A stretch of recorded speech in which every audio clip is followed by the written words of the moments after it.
Olá, sejam todos muito bem-vindos a mais um episódio de Meninos Eu Vi, podcast criado, roteirizado e apresentado por mim, Rodrigo James, para falar sobre cinema, séries e te oferecer uma curadoria do que assistir em meio a tanto conteúdo que nos é oferecido todos os dias.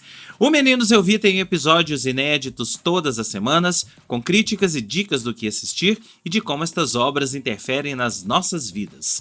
Sigam esse podcast nos principais agregadores do mercado: Spotify, Apple, Deezer, Amazon, YouTube, e marquem para serem avisados dos novos episódios. Curtam, comentem, espalhem a palavra desse podcast por aí. Para falar comigo, usem a caixa de comentários do Spotify ou me mandem uma mensagem diretamente através do site da minha produtora, o cotonizio.com.br, cotonizio com C e S, através das minhas redes sociais, @Rodrigo James no X, no Threads, no Instagram ou no Blue Sky, ou através do YouTube. Comentem aí no YouTube caso vocês estejam ouvindo esse episódio pelo YouTube. E também não deixem de seguir a minha newsletter chamada Mala, com notícias, críticas e uma curadoria de cultura pop e entretenimento que eu solto todas as sextas-feiras para os e-mails cadastrados, e considerem também serem apoiadores pagos para fortalecer a criação de conteúdo feita de forma independente. A Mala fica no malanewsletter.substack.com, ou se vocês preferirem, acessem aí as minhas redes sociais que vocês encontram o link dela por lá.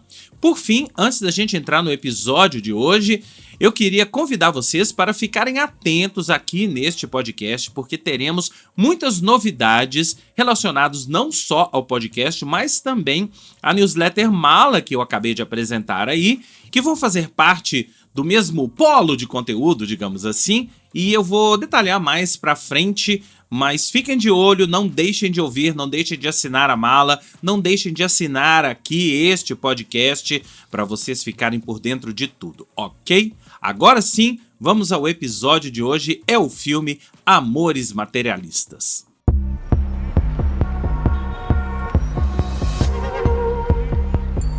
Hey, are you single? I'm a matchmaker. Give me a call if you want to meet somebody. I deserve someone who fulfills all of my criteria. Nothing over 20 BMI. I don't want someone who likes cats. I'm trying to settle. I promise you're going to marry the love of your life. Some boys kiss me, some boys hurt. How many marriages are you responsible for now, Lucy? 9. If the girl asks for a call, drink of water, Cause the boy with a salary over 500 grand, always Mr. Right. you deliver. You're the matchmaker. You want a drink? Sure. Coke and beer. Hey, buddy. Hi, John. Definitely didn't expect to run into you tonight. I missed you. You don't even remember my face.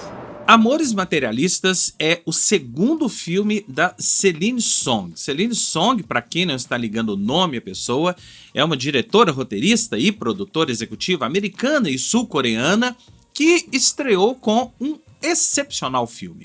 Na verdade, um dos filmes que eu mais gostei do ano passado, e ele foi inclusive indicado ao Oscar no ano passado ou 2023, não me lembro ao certo, que é o Vidas Passadas. Você se lembra do Vidas Passadas? Que contava aquela história de um casal sul-coreano que passou anos e anos separados, cada um teve a sua vida, ela foi para os Estados Unidos e ele ficou na Coreia, e depois se reencontram nos Estados Unidos, mas suas vidas já estão completamente diferentes. Enfim, um romance, um filme, na verdade, um romance, mas um drama ao mesmo tempo, um drama-romance que falava não só de vidas passadas. O nome Vidas Passadas parece ser uma coisa muito voltado para o além-vida, mas não tem nada a ver isso. É Past Lives, o título original. Vidas Passadas falava de como nossas vidas podem ser moldadas com o destino, como nossas vidas caminham e às vezes não conseguimos olhar para trás e voltar àquela vida, porque a gente caminha, a gente olha pra frente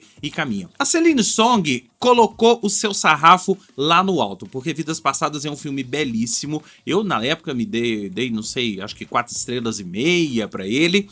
É um filme arrebatador e realmente foi um dos meus filmes prediletos naquele ano. Então, quando você coloca o sarrafo lá em cima, é difícil você superar. E aí ela vem com esse segundo filme chamado Amores Materialistas, com um elenco mais do que estelar. Quando eu vi esse elenco, a primeira coisa que eu pensei foi: deram muito dinheiro para Celine Song fazer esse segundo filme, hein? Porque o filme tem ninguém menos que Dakota Johnson, Chris Evans e Pedro Pascal. Pedro Pascal, o ator do momento. E eu falei dele semana passada aqui, quando eu falei de Quarteto Fantástico. É claro que dá pra gente entender por que esses 3 atores estão no filme da Celine Song, porque eles devem ter assistido a Vidas Passadas, eles devem ter gostado, o filme foi indicado ao Oscar. Isso é normal que o segundo filme de uma diretora ou de um diretor estreante que acaba sendo indicado ao Oscar e atrai toda a atenção, é normal que tenha 1, 2 ou até 3 grandes atores do primeiro escalão. Aqui a gente está falando, sim, de 3 atores do primeiro escalão. Mas do que se trata Amores Materialistas? Porque aí a gente passa da primeira página, que é olhar o elenco e olhar a diretora, e a gente precisa assistir ao filme para entender se realmente fez jus a toda essa expectativa. Amores Materialistas é um filme focado na personagem da Dakota Johnson, que é a Lucy. A Lucy é uma casamenteira, e você aí que usa aplicativos de encontros, Tinders e coisas do tipo, saiba que existe, ou pelo menos existia, né? Há muito tempo eu não ouço falar desse tipo de coisa, agências casamenteiras. No passado existia isso, que eram agências e pessoas que se encarregavam de encontrar as pessoas e dar match nas pessoas, encontrar um homem, encontrar uma mulher e olha, vocês têm tudo a ver e vocês podem dar match. E aí promoviam os encontros entre as pessoas, enfim. A Lucy é uma dessas casamenteiras, trabalha em uma grande agência casamenteira, e eu até acho que esse tipo de agência nem existe hoje. Se existir, por favor, me contem, porque eu não sei. Eu acho que hoje tudo é feito pelo aplicativo, e eu acho que esse é um dos temas de Amores Materialistas,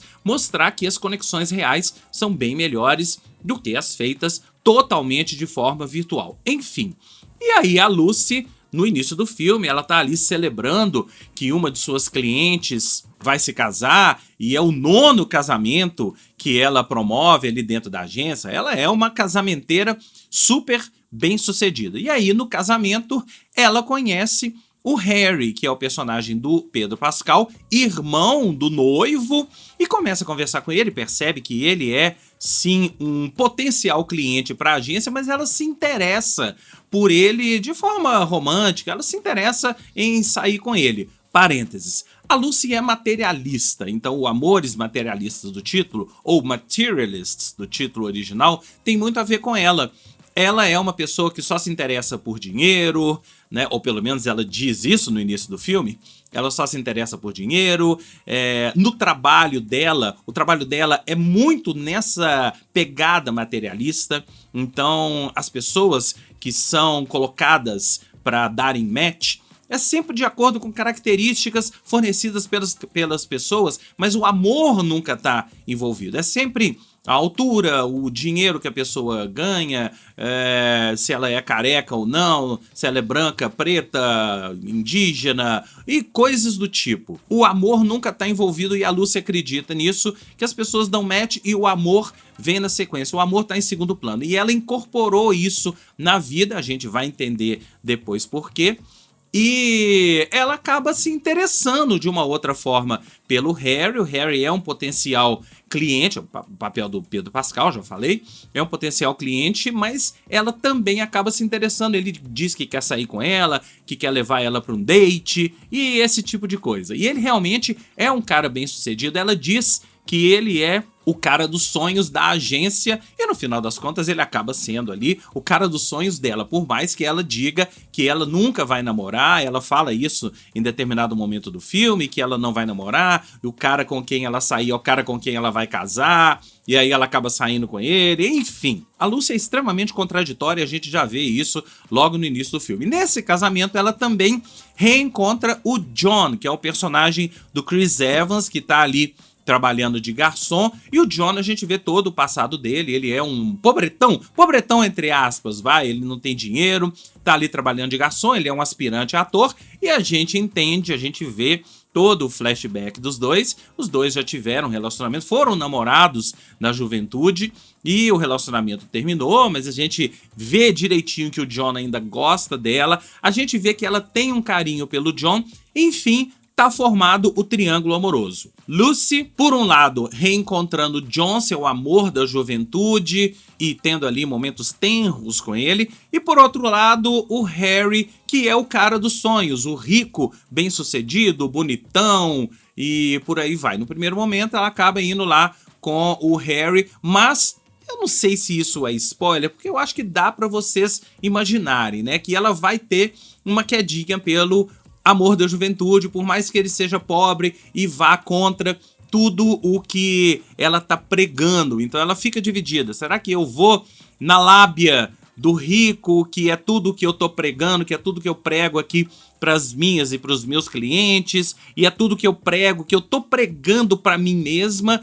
ou eu vou voltar lá com o John, que é o cara que a gente percebe que os dois têm uma conexão maior, a conexão dela com o Harry não é tão forte assim. Com o John, sim, existe uma conexão muito profunda e a gente vê cenas de flashback, de discussões entre os dois, mas de momentos tenros também, de momentos bonitos entre os dois. Está formado o triângulo amoroso de amores materialistas. Do jeito que eu descrevi o filme, você até deve ter se animado, né? Poxa, é um filme que vai me trazer grandes coisas, que vai me trazer novidades nesses assuntos e que vai me fornecer algo a mais até para minha vida, que vai trazer... Eu sempre digo aqui no Meninos Eu Vi, que eu dou dicas de filmes que vão causar um impacto na sua vida. A má notícia é que Amores Materialistas não vai além disso. E esse é o grande problema do filme. Quando a Celine Song estabeleceu o seu sarrafo lá no alto, a gente naturalmente espera algo do tipo Vidas Passadas. Mas, infelizmente, esse filme não tem uma conexão tão forte entre personagens quanto o que a gente tinha lá em Vidas Passadas, que com olhares dos atores, e eu me lembro muito bem dos olhares da Greta Lee, só em olhares você percebia, em pequenos diálogos você percebia a conexão entre aquelas pessoas. Aqui a gente, isso sem falar naquele final maravilhoso, que com poucas palavras, com poucos gestos, a gente entende tudo e a gente sente o que aqueles personagens estão sentindo. Aqui, a Celine Song tenta novamente estabelecer essas conexões, em especial em uma cena entre a Dakota Johnson e o Pedro Pascal, a Lucy e o Harry, e em outra entre a Lucy e o John. São essas duas cenas, eu não vou entrar em detalhes aqui, em que ela tenta estabelecer essas conexões, mas ela falha. E isso me deu uma dorzinha ali no coração, porque eu queria muito que esse filme fosse muito bom, eu queria que a Celine Song trilhasse um caminho interessante no cinema. Eu não tô dizendo que ela não vai trilhar daqui pra frente, porque ela pode sim fazer um terceiro, um quarto filmes muito bons, que ela consiga reestabelecer esse mojo. É isso, eu disse lá atrás, eu falei sobre mojo da Marvel até no episódio passado. Aqui falta um pouco do mojo, falta um pouco de emoção, falta um pouco de conexão. Não tô dizendo que o filme é ruim, eu já vou adiantando aqui, é um filme 3 estrelas, mas falta um pouco de conexão, falta um pouco daquele frio na barriga, falta um pouco daquela coisa que coloca um filme num patamar um pouco mais elevado, que é um olhar, que é um diálogo. O filme tem bons diálogos, principalmente nessas duas cenas que eu falei. Para quem tá assistindo ao filme, para quem vai assistir ao filme, a cena entre a Lucy e o Harry é a cena em que eles estão na cozinha ali, ele conta até um segredo do corpo dele, não vou entrar mais em detalhes, e a cena entre a Lucy e o John é a cena final ali na porta do prédio, você vai saber que cena que eu tô falando. Nessas duas cenas é que eu esperava ter esse algo mais, não que as outras cenas não tenham diálogos interessantes, essas são as duas cenas que têm os diálogos mais interessantes, diálogos que falam sobre a vida, diálogos que falam sobre conexões, diálogos que falam sobre o amor. Eu falei que a Lucy é extremamente contraditória, porque toda heroína de comédia romântica, e calma, eu vou falar sobre comédia romântica daqui a pouco, toda heroína de comédia romântica quer encontrar esse amor, por mais que ela renegue, por mais que ela diga que ela é materialista, ela só tá pensando no dinheiro. Não, é claro que no final das contas, a heroína da comédia romântica vai encontrar o seu amor. Amores Materialistas está sendo vendido como uma comédia romântica, mas não é uma comédia romântica. Ele é um romance, vai. É engraçado como no cartaz os personagens estão ali com uma pose que parece a pose de uma comédia romântica, parece que a gente vai rir no filme, e o filme não tem momento divertido. Claro que tem um ou outro momentos ali em que a gente acaba dando aquela risadinha de canto de boca, assim, mas não é um filme para você rir, não é aquele filme que você assiste com uma risada, com um sorriso na cara. É um romance, é um filme para você entender as conexões do amor. Tem um subtexto ali no meio do filme de agressão às mulheres, que é bacana, é legal ter isso, mas eu achei desnecessário para o roteiro. Eu acho que aquilo não complementa, por mais que aquele momento desencadeie uma nova Lucy, desencadeie o momento em que dá essa virada de chave na Lucy, mas eu achei aquilo meio perdido no roteiro. Entendi por que a Celine Song colocou aquilo, para mostrar que nem todo encontro é um encontro bacana, mas eu achei que poderia ter sido feito de outra forma. Eu acho que quebra um pouco o clima do filme. E aí, quando eu saí, eu fiquei pensando basicamente em duas coisas. Primeiro, sobre filmes desse tipo. É muito curioso a gente ver um filme desse tipo sendo lançado nos cinemas. E o filme está sendo lançado aqui agora em agosto, ou final de julho, ou início de agosto, final de julho, vai, dia 31 de julho. Mas é um filme que já passou nos Estados Unidos há alguns meses. Eu acho que ele foi lançado em maio, lá muito antes, no início ainda dessa temporada de verão do Hemisfério Norte. Foi lançado lá em maio, tanto que já existe cópia digital dele para ser assistido de forma pirata, tá? Não tô aqui dizendo que o filme tá disponível de forma legal no Brasil, tá disponível apenas nos cinemas. Eu tô fazendo isso aqui no dia 31 de julho.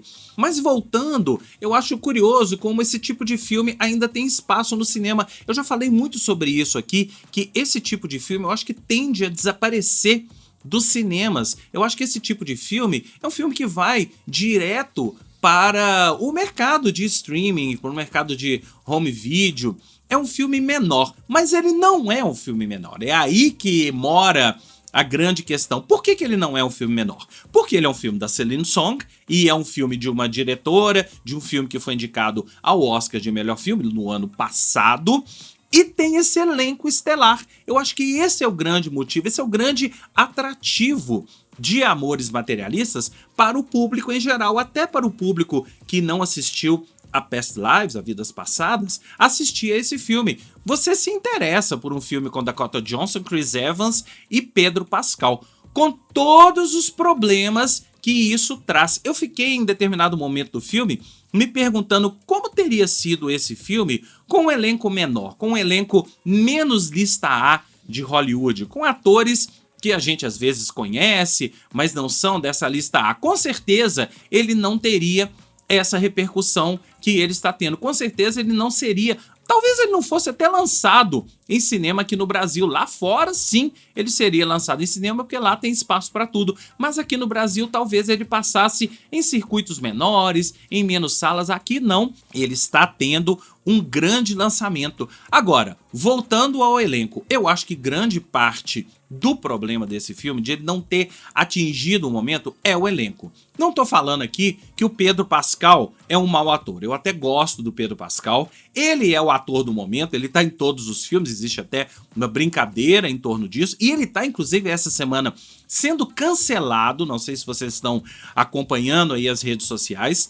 Ele está sendo cancelado porque, teoricamente, ele gosta de ficar abraçando as atrizes e as pessoas, na verdade, homens e mulheres, né? De que ele está próximo. Ele já disse numa entrevista antiga que isso é uma forma dele lidar com a ansiedade, de buscar o contato físico. E o Pedro Pascal é latino, né? Não custa a gente lembrar que ele é latino, ele é chileno. E nós latinos temos essa coisa de pegar, de abraçar, enfim. Ele está sendo cancelado em função até do lançamento de Quarteto Fantástico, em que tem momentos ali em que ele está pegando demais a Vanessa Kirby. Mas isso é outra história. O Pedro Pascal tá no auge do momento, tá no momento dele. Já o Chris Evans tá num momento curioso até, porque ele atingiu seu auge ali atrás com os Vingadores, com o Capitão América, e agora parece que ele ainda tá buscando o seu momento no cinema. Eu não acho ele um mau ator, mas eu também não acho que ele foi adequado para esse papel. Você não acredita, em momento algum, que o Chris Evans é um ator pobre que vive em Nova York de uma forma pobre. Aliás, a forma pobre em Nova York, e vamos combinar aqui, a Celine Song tá achando que o pobre em Nova York mora num apartamento na Sexta Avenida e tem carro, né? Se você conhece Nova York nos dias de hoje, se você conversa com alguém que já foi, que mora, enfim, que está em Nova York, você sabe que isso é o tipo de coisa que não acontece naquela cidade. O pobre em Nova York, a pessoa que realmente não tem dinheiro, tá numa situação muito mais precária do que a do Chris Evans aqui nesse filme, morando naquele apartamento, enfim. Mas eu acho que o grande problema desse filme chama-se Dakota Johnson. Dakota Johnson é uma atriz linda, mas a Dakota Johnson é uma atriz muito limitada, e eu acho que para esse papel a gente precisava de um outro tipo de atriz, a gente precisava de uma atriz com uma expressividade maior, a gente precisava de... a Celine Song, né? Precisava de uma atriz que oferecesse algo mais, e eu acho a Dakota Johnson extremamente limitada, não é uma atriz que me atrai. Eu fui assistir esse filme pela Celine Song, mas eu não assisto todos os filmes da Dakota Johnson. Se você me perguntar, até hoje eu não assisti Madame Teia e vários outros filmes dela. Ela não é uma atriz que me chama a atenção por suas capacidades dramáticas, e eu acho que aí mora o grande problema de Amores Materialistas. A Dakota Johnson não dá conta do recado, essa é a verdade. Em vários momentos em que a gente precisava de algo mais dela, de uma expressão, de um olhar, de um diálogo, de dizer aquele diálogo de uma outra forma, ela tá completamente flat. É um jeito de interpretar dela que não me agrada, pode te agradar. Aliás, falando em te agradar, pode ser que esse filme te agrade um pouco mais do que me agradou, porque pode ser que você esteja num momento como o dos personagens, e eu vi muitos comentários sobre esse filme nas redes sociais, principalmente no Letterboxd, que diziam isso, as pessoas se identificando com a personagem da Dakota Johnson, com o personagem do Pedro Pascal, contando histórias parecidas com dos personagens ali. Então pode ser que isso te traga alguma memória, te traga alguma lembrança, e pode ser então que o filme te fale um pouco mais. Eu fico ali no banho-maria, eu fico nas 3 estrelas, acho que o filme não me agrediu, mas também não saí dele dizendo que é um filme inesquecível, exatamente por conta desses problemas, de todos esses problemas que eu enumerei aqui para vocês. E tem outros problemas de roteiro que eu não vou entrar aqui nos pormenores. Acho que a Celine Song agora tem um desafio, e eu acabei de ler que ela vai fazer o roteiro da continuação de O Casamento do Meu Melhor Amigo. Sim, aquele com a Julia Roberts, lembram? Vai ter uma continuação e a Celine Song vai escrever o roteiro. Não, ela não vai dirigir, e ela tá já envolvida em outros projetos. Eu acho que a Celine Song agora tá naquele momento em que ela precisa de novo se encontrar, porque em Amores Materialistas ela ficou ali no banho-maria, desceu um degrauzinho, mas eu espero realmente que ela suba esse degrau novamente, porque é uma diretora muito talentosa e é uma escritora muito talentosa, e a gente viu lá no primeiro filme que ela tem capacidade para isso. Agora eu quero saber o que você achou de Amores Materialistas. Me conta, você já sabe. Para falar comigo é só usar a caixa de comentários do Spotify ou me mandar uma mensagem diretamente através do site da minha produtora, o cotonizio.com.br, cotonizio com C e S, através das minhas redes sociais, @RodrigoJames no X, no Threads, no Instagram ou no Blue Sky, ou através do YouTube. Comente aí no YouTube caso você esteja ouvindo este episódio por esta plataforma. O Meninos Eu Vi fica por aqui, e eu volto na semana que vem com mais críticas e dicas do que assistir. Um grande abraço e até lá!